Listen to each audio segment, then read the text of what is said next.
So guys, yung ano namin guys, yung adobong pusit. So fresh pa siya. Makita mo, tingnan mo gud yung mata niya oh. Ano? Pa di ba? Ano? Hindi siya blurred kasi fresh yan. Yan. So ganito yung adobo namin pusit guys.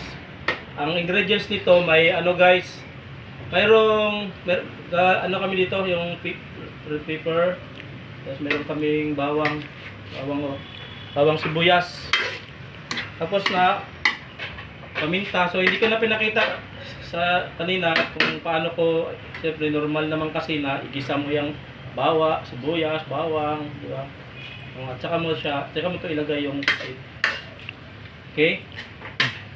Anong next ilalagay, sir? Hindi ko pa ito nalagyan ng ano, kasi nakakulo na siya, adobo kasi ito. Bigyan natin ng Kunting ano, sir? ito, oyster sauce. Oyster sauce. Oyster sauce. Ano, yung mga ano yan. Ganyan ka, kunti lang oyster sauce lagay Yan o, natin. pampasarap. Oyster sauce.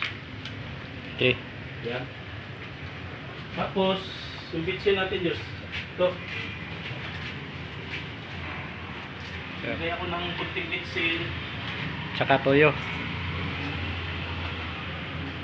Kunting bitsin lang. Huwag ko yung maniwala guys na makakalbo to. Walang scientific explanation dyan. Lagay ako nito guys ha.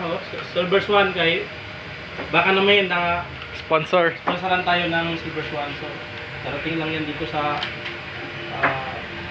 sila natin. Ilagay tayo ng konting-konti lang. Yan, konti lang. Suka. Kanina ka ng importante guys. Suka sa tuba ni guys. Suka sa tuba. So, ito yung best na panghalo na to dire. Brand Coke. Oh. Ang gilabutang lang sa Coke kay kabalo naman kadiri sa probinsya na kuan man gini diri. Walay butanganan, sir. Oh, so diri ano yan sila ang mga probinsyano, mga galing. So, takpan natin guys ha. Hintay lang ilang minutes, sir? Hintay tayo na mga 1 minute lang. Pero actually, pag gusto mo talagang ano to, ito kasi pusit.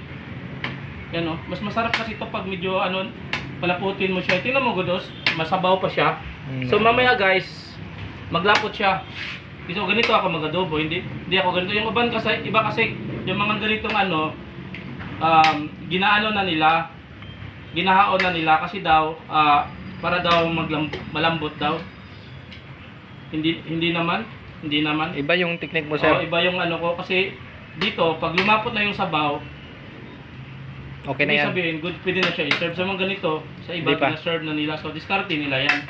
So, sa akin naman, hindi ko siya i-serve to hanggat pag hindi kumatis na lapot siya na ganyan.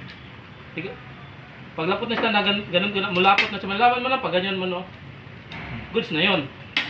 Okay, guys? So, ganyan na yung discarte ko, guys, eh. Takpan natin. Sir. Okay.